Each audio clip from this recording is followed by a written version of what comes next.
पुस्तकां ने।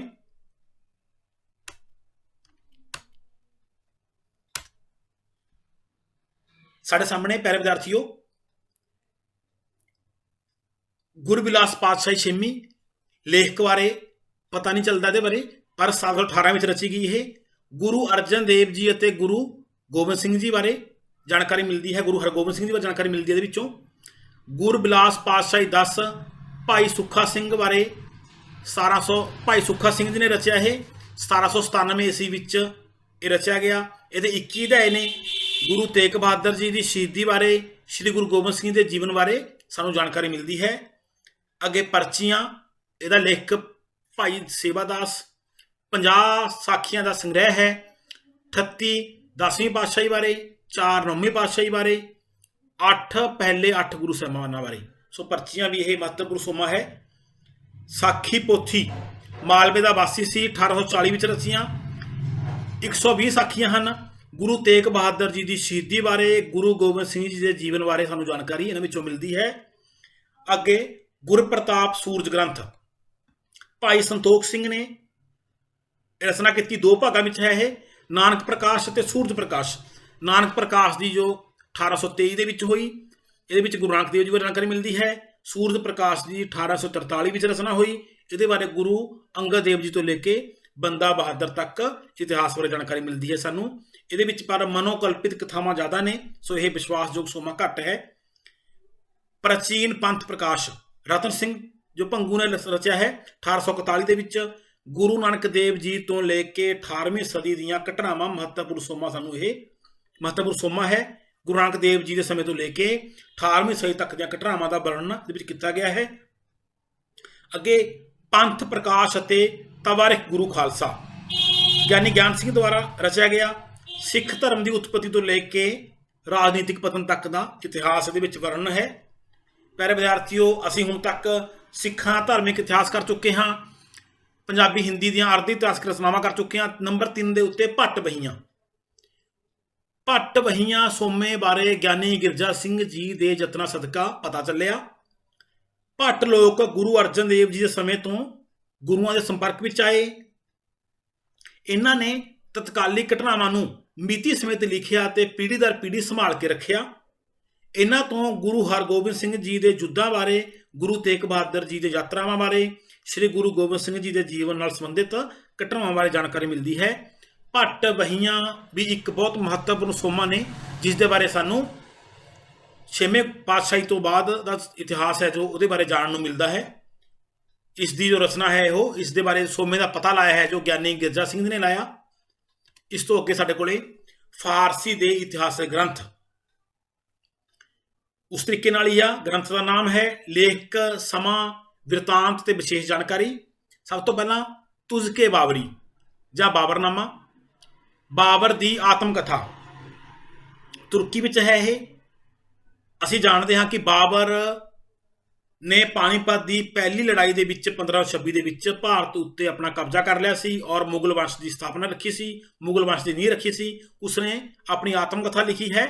पंजाब की राजनीतिक समाजिक आर्थिक भूगोलिक अवस्था का वर्णन किया गया है। ये भी एक महत्वपूर्ण सोमा है।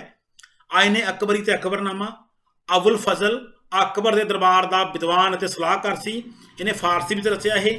1556 तो लेके 1602 तक दी इतिहासिक घटनावां का वर्णन ये किया गया है।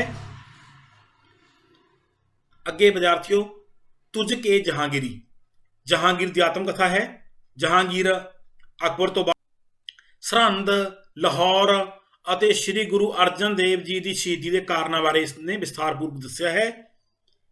खुलासत उल तवारीख यदी रचना सुजान राय भंडारी ने की 1696 के।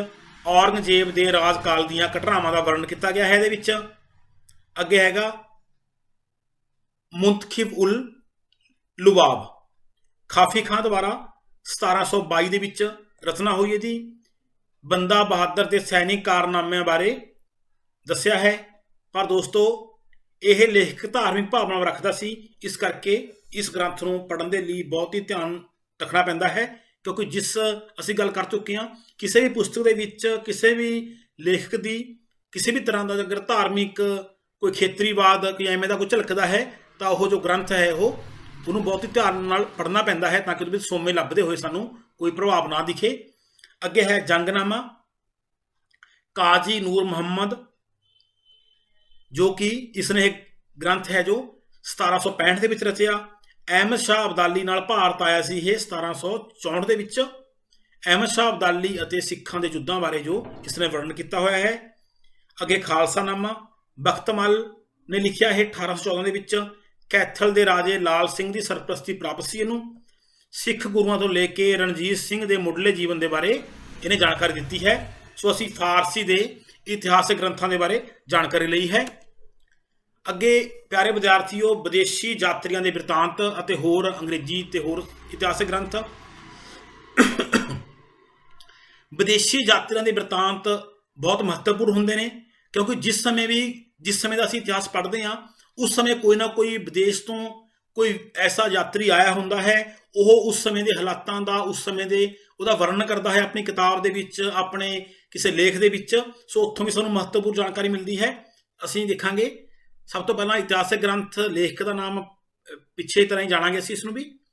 ਸਿੱਖਾਂ ਦੀ ਉਤਪਤੀ ਤੇ ਵਿਕਾਸ, ਇਹ ਲਿਖਿਆ ਹੈ ਜੇਮਜ਼ ਬਰਾਊਨ ਨੇ 1788 ਈਸਵੀ ਵਿੱਚ। ਸਿੱਖ ਰਾਜ ਦੇ ਬਾਰੇ ਜਾਣਕਾਰੀ ਸਾਨੂੰ ਇਹਦੇ ਵਿੱਚੋਂ ਮਿਲਦੀ ਹੈ। ਪਿਆਰੇ ਵਿਦਿਆਰਥੀਓ, ਅੱਗੇ ਸਿੱਖਾਂ ਸੰਬੰਧੀ ਲੇਖ। ਪੋਲੀਅਰ ਨੇ ਈਸਟ ਇੰਡੀਆ ਕੰਪਨੀ ਦਾ ਇੱਕ ਅਧਿਕਾਰੀ ਸੀ। ਇਸ ਨੇ 1780 ਈਸਵੀ ਦੇ ਵਿੱਚ ਇਸ ਦੀ ਰਚਨਾ ਕੀਤੀ। ਸਿੱਖਾਂ ਦੀ ਰਾਜ ਪ੍ਰਣਾਲੀ ਅਤੇ ਲੋਕਤੰਤਰੀ ਸੰਸਥਾਵਾਂ ਦਾ ਵਰਣਨ ਕੀਤਾ ਗਿਆ ਹੈ। ਇਹ ਬਹੁਤ ਹੀ ਮਹੱਤਵਪੂਰਨ ਸੋਮੇ ਨੇ ਵੀ, ਕਿਉਂਕਿ ਇਹ ਬਹੁਤ ਬਾਅਦ ਵਿੱਚ ਲਿਖੇ ਗਏ ਨੇ। ਫੋਰਸਟਰ ਦਾ ਯਾਤਰਾ ਦਾ ਵੇਰਵਾ। ਫੋਰਸਟਰ ਨੇ ਕਲਕੱਤਾ ਤੋਂ ਇੰਗਲੈਂਡ ਤੱਕ ਦੀ ਯਾਤਰਾ ਕੀਤੀ। ਇਸਨੇ 1798 ਦੇ ਵਿੱਚ ਕੀਤੀ ਸੀ ਇਹ। ਗੁਰੂ ਨਾਨਕ ਦੇਵ ਜੀ, ਨਾਦਰ ਸ਼ਾਹ ਅਤੇ ਅਫਗਾਨਾਂ ਦੇ ਹਮਲਿਆਂ ਬਾਰੇ ਵਿਸਥਾਰਪੂਰਵਕ ਜਾਣਕਾਰੀ ਦਿੱਤੀ ਹੋਈ ਹੈ। ਸਿੱਖਾਂ ਦਾ ਸੰਖੇਪ ਵਰਣਨ, ਇਸ ਦੀ ਜੋ ਰਚਨਾ ਕੀਤੀ ਹੈ ਮੈਲਕੌਮ 1812 ਈਸਵੀ ਵਿੱਚ। ਸਿੱਖਾਂ ਬਾਰੇ ਜਾਣਕਾਰੀ ਮਿਲਦੀ ਹੈ। ਇਹ ਜੋ ਪੱਖਪਾਤ ਰਹਿਤ ਬਹੁਤ ਹੀ ਪ੍ਰਮਾਣਿਕ ਗ੍ਰੰਥ ਹੈ। ਸੋ ਮੈਲਕੌਮ ਨੇ ਜੋ ਗ੍ਰੰਥ ਲਿਖਿਆ ਹੈ ਉਸ ਦੇ ਵਿੱਚ ਬਹੁਤ ਇਹ ਪੱਖਪਾਤ ਤੋਂ ਰਹਿਤ ਹੈ, ਪ੍ਰਮਾਣਿਕ ਹੈ, ਬਹੁਤ ਵਿਸ਼ਵਾਸਯੋਗ ਹੈ। ਇਸ ਤੋਂ ਅੱਗੇ ਅਸੀਂ ਜਾਣਾਂਗੇ ਪ੍ਰਿੰਸੇਪ ਦਾ ਗ੍ਰੰਥ। ਪ੍ਰਿੰਸੇਪ ਨੇ 1834 ਈਸਵੀ ਵਿੱਚ ਗ੍ਰੰਥ ਰਚਿਆ। ਸਿੱਖਾਂ ਦੀ ਸ਼ਕਤੀ ਦੇ ਉਭਾਰ ਬਾਰੇ ਦੱਸਿਆ ਹੈ। ਅੱਗੇ ਕਨਿਕਮ ਰਚਿਤ ਸਿੱਖਾਂ ਦਾ ਇਤਿਹਾਸ। ਜੋਜ਼ਫ ਡੈਵੀ ਕਨਿਕਮ ਨੇ 1847 ਈਸਵੀ ਵਿੱਚ ਇਹ ਗ੍ਰੰਥ ਰਚਿਆ। ਕਨਿਕਮ ਦੇ ਗ੍ਰੰਥ ਬਹੁਤ ਮਹੱਤਵਪੂਰਨ ਹੈ। 1836 ਈਸਵੀ ਤੋਂ ਲੈ ਕੇ 1846 ਈਸਵੀ ਤੱਕ ਉੱਤਰ ਪੱਛਮੀ ਏਜੰਸੀ ਦੇ ਮੁਖੀ ਦਾ ਨਿੱਜੀ ਸਲਾਹਕਾਰ ਰਿਹਾ ਸੀ। ਇਸ ਨੂੰ ਪੱਕਾ ਸਿੱਖ ਕਿਹਾ ਜਾਂਦਾ ਹੈ। ਇਸ ਦਾ ਗ੍ਰੰਥ ਪੱਖਪਾਤ ਰਹਿਤ ਹੈ, ਪ੍ਰਮਾਣਿਕ ਲਿਖਿਆ ਹੈ ਇਸਨੇ। ਇਹ ਗ੍ਰੰਥ ਬਹੁਤ ਹੀ ਵਿਦਿਆਰਥੀਓ ਬਹੁਤ ਵਿਸ਼ਵਾਸਯੋਗ ਗ੍ਰੰਥ ਹੈ ਇਹ। ਅੱਗੇ ਜੋ ਸਾਡੇ ਕੋਲੇ ਭਵਨ ਤੇ